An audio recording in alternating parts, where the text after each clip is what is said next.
waliposema Yesu anarudi, hata hapo ndipo tunaangalia kuna watu wanajua kweli Yesu atarudi, hata walokole walisema harudi.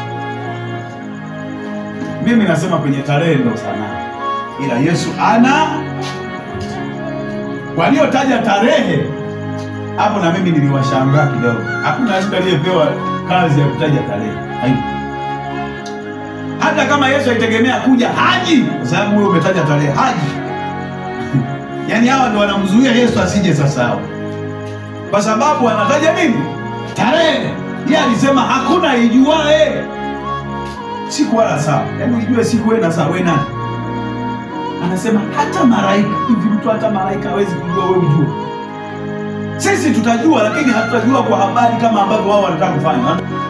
Kwa mimi nikasema haji hiyo tarehe, lakini Yesu anarudi. Anarudi lini? Naweza kama mimi nikazeeka kama alivyokuwa mzee Senge mpaka nazika.